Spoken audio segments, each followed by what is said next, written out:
Movie की starting में हम की नाम की एक लड़की को देखते हैं जो अपनी कार से कहीं जा रही होती है और वो खुद से बातें करके बहुत ज्यादा नर्वस फील कर रही होती है। थोड़ी देर बाद वो अपने डेस्टिनेशन पे पहुंच जाती है और जगह का नाम क्रिप्टिक पीक होता है। और यहाँ एक ग्रुप ऑफ लेडीज साथ आई होती हैं पर वो किसी को भी वहां पर नहीं जानती है, इसीलिए गाइड सबको मैप्स देता है और सबको ऊपर चलने के लिए बोलता है। सारी लेडीज ऊपर चढ़ने लगती हैं पर तभी वो देखती हैं कि वहां पर एक जंगली फूल रखा हुआ है जो कि एक रेड कपड़े से मोड़ा हुआ था। पर सुनने को आया है कि इस जंगल में वो मॉन्स्टर रहता है जिसको सूखा नाम से भी जाना जाता है। बार वो उन्हें ढूंढने आई थी पर वो उन्हें कहीं पर भी नहीं मिली। अब सारी लेडी इसके बारे में बात करने लगती है और सभी ट्रैक करने लगती है, लेकिन पता नहीं की को क्या हो जाता है। पर वो अचानक से दूसरी तरफ जाने लगती है। वो जंगल की दूसरी तरफ चली जाती है और वहां पर उसे एक रेड कोट लटका हुआ मिलता है, पर वो उसे तुरंत इग्नोर करके सामने जाने लगती है। फिर सडनली उसके पीछे से कुछ हिलने की आवाज आती है और वो कैमरा निकालती है और शूट करने लगती है। तभी वो देखती है कि उस झाड़ियों के पीछे कोई अजीब सा जानवर है। पक्षी के कान से अजीब सा सफेद पानी निकलने लगता है और उसकी आंखें भी हरी हो जाती हैं और ये सीन यहीं पर कट हो जाता है। इधर गाइड की को ढूंढ रहा होता है और वो ऑफिस में फोन करता है और बोलता है कि एक लड़की मिसिंग है। दूसरी तरफ की एक वॉशरूम पर जाती है और वहां अपना फेस धोने लगती है और अपने बालों को साफ करती है। और उसके बाद वो वापस उन्हीं लेडीज के बीच आकर खड़ी हो जाती है। गाइड और लेडीज किसी को भी की का नाम नहीं पता था, इसीलिए वो उसे नोटिस नहीं करते हैं। गाइड बोलता है कि वो फिर से एक बार उनके नेम काउंट करेगा, पर एक एक करके वो सबका नाम लेता है। पर जब वो की का नाम लेता है तो की कुछ भी रिएक्ट नहीं करती है, मानो कि वो किसी और चीज के वश में हो। जब सारी लेडीज एक साइड हो जाती है तो की वहां पर अकेली खड़ी हुई थी। गाइड पूछता है कि अगर तुम की हो तो जब मैंने बोला तो तुम सामने क्यों नहीं आई। फकी को देखकर ऐसा लगता है कि उसे कुछ याद ही नहीं है। फिर गाइड उस ट्रिक को तुरंत वहीं पर खत्म कर देता है और सबको वापस जाने के लिए बोल देता है। वो अपने हेड ऑफिस कॉल करके बोलता है कि वो लड़की मिल गई है और अब कोई भी गायब नहीं है। की को अपनी कार भी याद नहीं होती है कि आखिर वो उसने कहाँ रखी है। पर वो जब कार की चाबी निकालती है तो कार की साउंड होती है, पर वो अपने कार में जाकर बैठ जाती है। जब वो अपने बैग को चेक करती है तो उसके अंदर उसे अपनी आईडी मिलती है और वहां पर घर का एड्रेस भी था। उसे समझ में नहीं आ रहा था कि वो कहाँ पर है और उसे क्या करना चाहिए। वो उसी एड्रेस पर आ जाती है जो कि उसकी आईडी में मेंशन था, पर वो कार को पार्क भी करती है। पर उसके बाद वो तुरंत घर के अंदर चली जाती है, पर अपने ड्रेस को चेंज कर कर वो तुरंत सो जाती है।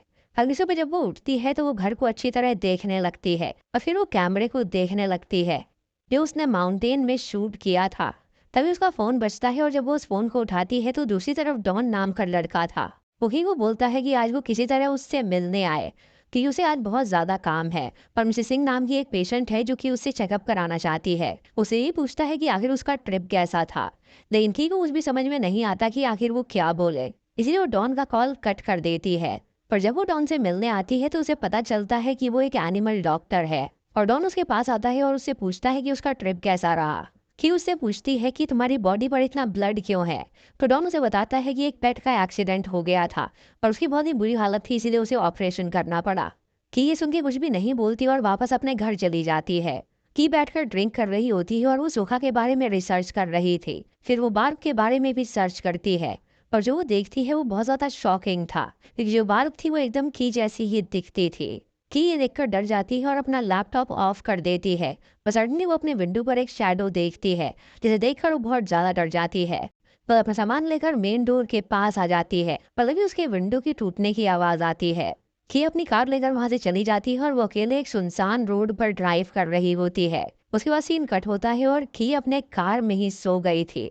उसके बाद की एक टाउन पर आती है और वहां एक होटल में रूम लेती है और उसकी मुलाकात सैली से होती है। सैली उससे पूछती है कि क्या वो वैली घूमने आई है, तो ही बोलती है कि वो अपनी फ्रेंड बार्ब वैलेंटाइन को ढूंढने के लिए आई है। सैली पूछती है कि वही ना जो मॉन्स्टर हंटर है, तो ही बोलती है कि हाँ वो बिल्कुल ठीक समझी। उसके बाद की अपने रूम के अंदर चली जाती है और बार्ब के पुराने इंटरव्यूज को देखने लगती है, जहाँ बात बोलती है कि उसने सुबह को सामने से जरूर देखा है और वो ब्लू वेल लेक के पास वापस जाएगी उसे ढूंढने के लिए। अब की उस लेक वाली बात को नोट कर लेती है और नोटिस करती है कि बाप जैसे ही लॉकेट को टच कर रही होती है तो की भी सेम ऐसा ही कर रही थी। उसके बाद सैली आकर की को ड्रिंक के लिए इनवाइट करती है और सैली और की मिलकर काफी ड्रिंक करते हैं। की उससे कहती है कि उसका मन कर रहा है कि वो ये सब छोड़ के यहाँ से भाग जाए, तो सैली कहती है कि जो भी रीजन है उसका दूर जाने का, इससे अच्छा है कि तुम यही रीजन को एम्ब्रेस करो और खुश रहो। कि फिर अपने रूम में आ जाती है और वो फिर से बार्ब के वीडियोस देखती है। उसके बाद वो बार्ब के हस्बैंड मॉर्गन की वीडियो देखती है, पर वो बार्ब को वापस घर आने के लिए बोल रहा होता है। अगले सीन में हमें सुबह को दिखाया जाता है और एक रेड कोट पहने कोई खड़ा हुआ था, और ये सीन यहीं पर कट हो जाता है। हमें सुबह की रूम की चाबी देने के लिए आई होती है, लेकिन सैली वहां पर नहीं होती। इसीलिए कि उस चाबी को वहां पर रखकर म्यूजिक सीडी लेकर वहां से चली जाती है। अब वो ड्राइव करते हुए ब्लू व्हेल लेक आ जाती है और जंगल के अंदर चली जाती है ताकि वो उसे ढूंढ सके। तभी एक अजीब सा क्रीचर उसके सामने आता है, जिससे कि बहुत ज्यादा डर जाती है। पर वो कोई क्रीचर नहीं था, बल्कि वो एक लेडी होती है, जो विकी को शांत कराती है और बोलती है कि वो सोखा को ढूंढने आई है। वो उसे अपना नाम स्टेला बताती है और इसलिए वो उसे जंगल पे बने अपने कैबिन में ले जाती है। ये लेडी भी असल में सूखा को ही ढूंढ रही थी और इसके पास तो सूखा के बारे में बहुत सारी इन्फॉर्मेशन भी थी। गिलेडी के को एक लिक्विड दिखाती है जो उसे जंगल में दरख्तों से मिला था, और उसका कहना था कि ये सफेद रंग का लिक्विड असल में सूखा का ही है। ये लिक्विड देखकर के को याद आ जाता है ये वही लिक्विड था जो उसके कानों से भी निकला था। ये औरत उसे एक एल्बम पे दिखाती है जिसमें उसने सूखा की कई पिक्चर्स और सूखा से जुड़ी बहुत सारी चीजों का सबूत रखा हुआ था। इस एल्बम में कीको एक जवान लड़की की पिक्चर भी नजर आती है, जिसके बारे में ये औरत बताती है कि 10 साल पहले हम भी इन्हीं जंगलों में घूमने फिरने के लिए आए थे। मेरी बेटी जंगल में इसी होने गई और उसके बाद तब ही नहीं मिली। मेरा मानना है कि मेरी बेटी को सूखा ही ले गया था और मैं उसे ही ढूंढना चाहती हूँ। कि अब उस औरत को कहते हैं नहीं, आप जो सोच रही हैं गलत है। वो अब अपना कैमरा से निकाल के दिखाती है और बताती है कि सूखा किसी को भी लेकर नहीं जाता और ना ही किसी का शिकार करता है।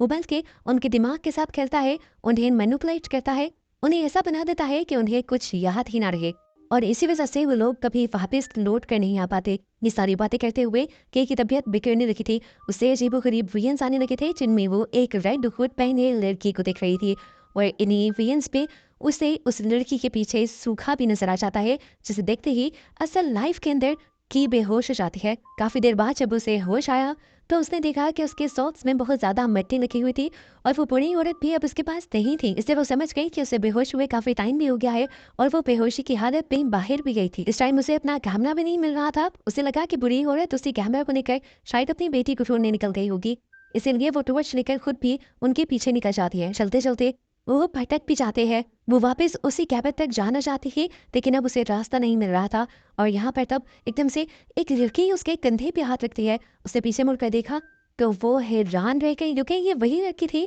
जो उसने बूढ़ी औरत के एल्बम में देखी थी। यानी ये बूढ़ी औरत की बेटी थी जो आज से 10 साल पहले गायब हुई थी, लेकिन आज भी उसका हुलिया बिल्कुल वैसा ही था जैसा 10 साल पहले था। उसके कपड़े, उसका कद, उसका चेहरा कुछ भी तो बिखरा हुआ नहीं था। कि इतना ज्यादा घबरा गई और कंफ्यूज हो गई कि वो कुछ बोल भी नहीं पाई और डरते हुए जंगल से बाहर निकलते हुए एक होटल में आ गई। ये सब क्या हो रहा था उसकी समझ से बाहर था। अब वो एक दूसरे होटल में जाकर ढूंढ रहती है और वहाँ दोबारा वैलेंटीन के बारे में सर्च करने लग जाती है। वैलेंटीन से ज्यादा उसे वैलेंटीन के हस्बैंड की वीडियोस मिलती है, जो इन वीडियोस के जरिए उसे घर वापस बुला रहा। कैसे जैसे वक्त गुजर रहा था कि अपनी पर्सनालिटी भी बहुत ज्यादा चेंज हो रही थी। वो ना चाहते हुए भी अपने आप को ऐसा फील कर रही थी जैसे वो के ना होकर वैलेंटीन ही हो। वो जब एक बाहर में भी जाती है और कोई जब उससे बात कहता है तो के अपना नाम के बताने के बजाय वैलेंटीन बताती है, और जब ये औरत उससे पूछती है कि तुम क्या कहते हो, तो वो ये नहीं बताती कि वो एक वेट है, बल्कि वो ये बताती है कि मैं एक क्रिप्टोजूलॉजिस्ट हूँ जो ऐसे जानवरों के ऊपर रिसर्च करते हैं जिनको साइंस नहीं बताती है। अगली सुबह वो जॉन से मिलने के लिए जाती है और उसका बेटा दरवाजा खोलता है और वो खुद को शाशा कहकर इंट्रोड्यूस करता है। शाशा उसे अंदर बुलाता है और वो अपनी माँ को बुलाने के लिए जाता है, और तभी की वहाँ पर एक बुक नोटिस करती है जो कि दरअसल बार्ब की लिखी हुई थी, और उस बुक में बार्ब का एड्रेस भी उसे मिल गया था। फिर जॉनेट वहाँ पर आती है और वो की से पूछती है क्या तुम यहाँ पर पहले भी आई हो, तो उससे बताती है कि नहीं, मैं यहाँ पर पहली बार आई हूँ, और वो खुद को बार्ब बोल के इंट्रोड्यूस करती है। कि देखती है कि जो केलेब है वही जॉनेट का बीएफ होता है, और जॉनेट बोलती है कि लोग मुझ पर ट्रस्ट नहीं करते हैं क्योंकि टाउन के सभी लोग मुझे पागल समझा करते हैं, और सोका ने सबको सेक्सुअली अट्रैक्ट कर रखा है, इसलिए यहाँ के लोग अक्सर इंटीमेट होते रहते हैं कि उस पर ट्रस्ट करती है। और जॉनेट उसे एक पार्टी में आने के लिए इनवाइट करती है। शाम को कि जब उस पार्टी में आती है तो टाउन के सारे लोग सोका और जॉनेट का मजाक उड़ाने लगते हैं और कैलेव भी उसके साथ ही होता है। जॉनेट को बहुत ही बुरा लगता है और वो गुस्से में वहां से चली जाती है। वो देखती है कि टाउन के लोग भी बहुत ज्यादा अजीब हैं, कि वहां से निकलकर ड्रिंक करने लगती है और नोटिस करती है कि जॉनेट साशा को बिल्कुल भी अच्छी तरह ट्रीट नहीं कर रही थी। और तभी कैलेव उसके पास आ जाता है। वो ड्रंकी का फायदा उठाना चाहता है और वूकी को जंगल में ले जाता है और हम देखते हैं कि कैलेव को सोका निकल रहा होता है और सोका जो था वो बहुत ही स्लिपरी था। तभी की को होश आता है और वो देखती है कि कैलेव चिल्ला रहा होता है और कि जल्दी से वहाँ से भाग निकलती है। शैडो देख रही थी। फिर वही रेड कोट पहनकर वो जंगली फूल को रेड कपड़े में बांधकर जंगल में रख देती है और उसके बाद वो घूमने लगती है, जैसे कि हमें पहले भी दिखाया गया था, और वहाँ पर उस सोका की तरह बन जाती है। और ये मूवी यहीं पर खत्म हो